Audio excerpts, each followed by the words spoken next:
Kita balik lagi di Generasi Mecin, masih dari kampus Universitas Dian Nusantara. Ekonomi Indonesia apakah akan survive dengan virus corona yang sekarang sedang meresahkan? Saya buka sesi tanya jawab di kampus. Silakan ada yang mau bertanya dengan narasumber yang ada di depan. Saya buka 3 orang bertanya. Pertama, silakan. Yang pertama, oke, dari mahasiswa dulu ya. Boleh maju ke depan? Tanya untuk di bidang para pengusaha-pengusaha, adakah kerjasama antara dari pengusaha dan pemerintah untuk membangun pariwisata kita? Pariwisata ya khususnya ya. Oke. Terima kasih. Di sini dulu dong. Kita tunggu jawabannya dulu. Nah, kita sangat setuju sih pemerintah memotong harga tiket, harga hotel itu untuk supaya ekonomi domestik itu berputar. Nah, akan tetapi tetap jangan kita nanti contoh sekarang di Bali kan sudah ada kasus, Pak. Jangan pula kita ke Bali pulang ya maaf kata sakit, janganlah. Nah, maka setiap daerah masing-masing akan menjadi destination New Bali itu harus sudah ada persiapan. Jadi kita tahu kita mau ke daerah sana, mau ke Danau Toba, mau ke Bali, Toraja, Labuan Bajo itu sudah ready semua. Jadi kita lebih merasa nyaman. Saya rasa itu Pak, kita koordinasi dengan tingkat Pemda, Pemprov, pemerintah pusat, Dinas Kesehatan, pariwisata tuh harus semua bersinergi dalam hal ini. Demikian Pak. Oke. Selanjutnya ada yang mau nanya lagi? Saya mau bertanya untuk Bapak DPR Ya, yang Pak Kamur Samad. Pak Kamur Samad. Ini kan kita sedang ada bonus demografi ya Pak. Apa nih bonus demografi itu jadi untuk usia produktif untuk bangsa Indonesia itu sedang ada peningkatan hingga 70%. Nah, jadi sebenarnya ini adalah sebuah momen yang sangat bagus untuk Indonesia. Jadi dulu di USA dulu itu kan kenapa bisa USA sekarang, Amerika bisa sebesar sekarang karena mereka memanfaatkan bonus demografinya. Sementara sekarang pada saat kondisi kita sedang dapat bonus demografi antara 2020 sampai 2035 ini, kita malah kena wabah virus corona. Apakah ini akan berdampak besar terhadap Indonesia ke depannya atau bagaimana? Karena gini Pak, kalau seandainya mungkin difokuskan ke sektor dalam negeri mungkin bisa lebih baik, atau kalau kita masih bergantung pada impor kemungkinan sih akan agak kurang gitu ya. Apalagi dengan kurangnya impor barang yang akhir-akhir ini lagi agak sulit untuk masuk. Jadi akan berdampak separah apa karena ada dari bonus demografinya ini? Ya, terima kasih. Senang sekali Prof kalau mahasiswa udah bicara bonus demografi. Kenapa? Karena kita tahu bahwa 2030 adalah puncak Indonesia akan mendapatkan bonus demografi. Artinya usia angkatan kerja produktif kita akan jauh lebih besar daripada ketersediaan lapangan pekerjaan. Jika kita tidak bisa menyiapkan generasi muda kita sebagai generasi yang memiliki skill, memiliki knowledge, memiliki kemampuan jiwa entrepreneur, maka kita nanti akan mengalami satu situasi di mana beban itu bisa menjadi masalah baru di kemudian hari. Karena itu tidak ada jalan lain dalam rangka menyambut bonus demografi itu adalah mendorong mahasiswa untuk menjadi entrepreneur.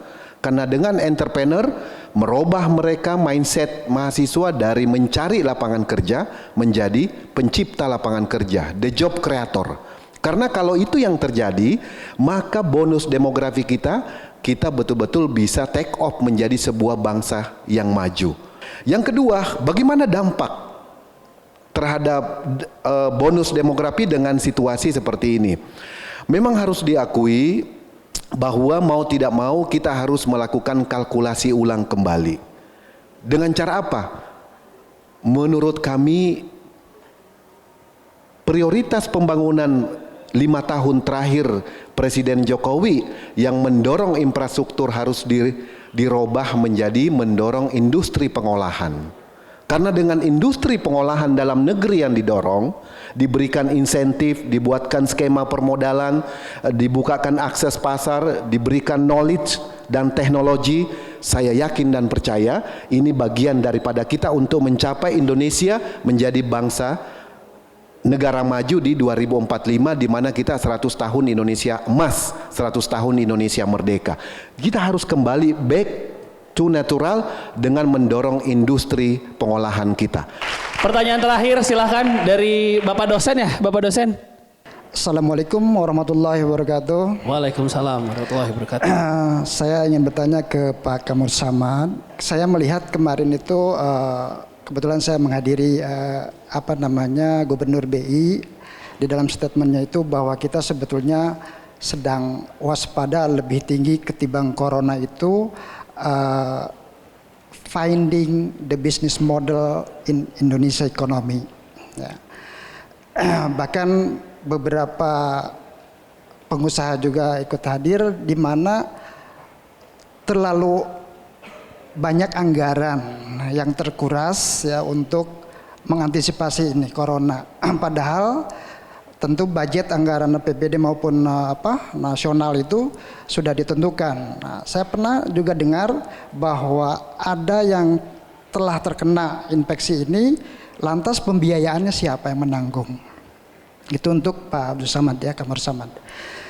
Kemudian kenapa juga pemerintah, mohon maaf, kalau sudah terjadi baru ada proses ya. Tidak sebelumnya. Preventif gitu kan. ya? Iya, tidak sebelumnya. Karena ini kan pasti akan menguras anggaran yang luar biasa gitu. Yang saya ingat dulu APBN itu 20% untuk kesehatan. Tapi nyatanya tidak terrealisasi semuanya. Siapa nanti penanggung jawab ya bayar pasien kepada rumah sakit, karena banyak yang mengeluh kalau dia kena itu siapa nanti yang akan memberikan bayarannya. Terima kasih Pak dosen. Sebetulnya penanganan di bidang kesehatan setahu saya semua di cover Pak. Sepanjang itu sudah terdeteksi dan masuk list dalam tim kesehatan pemerintah, maka seluruh penanganannya di cover oleh pemerintah. Itu yang kami tahu.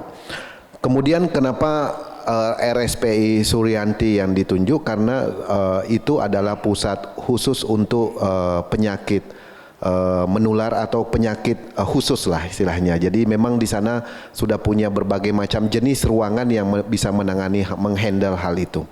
Tapi di bidang ekonomi pemerintah telah memutuskan, jadi bukan lagi menjanjikan, memutuskan berbagai macam alokasi anggaran untuk mengatasi dampak COVID-19 ini.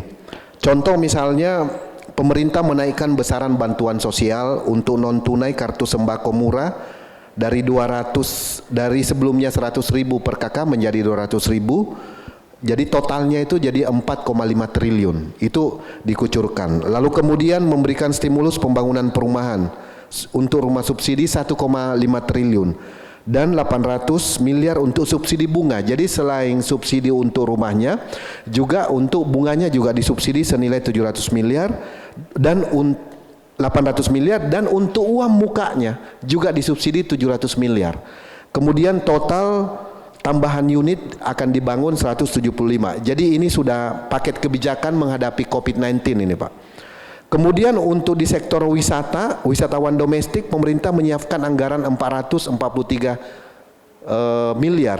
Kemudian menugaskan Angkasa Pura 1, 2 untuk memangkas tarif pelayanan jasa atau yang kita biasa bayar PJP DUAU sebesar 20% itu selama 3 bulan ke depan. Jadi ditiadakan. Yang 20% itu dikasih stiker biasa Prof. Kemudian pemerintah juga meminta Pertamina memberikan diskon aftur untuk 10 destinasi wisata yang ditetapkan oleh pemerintah.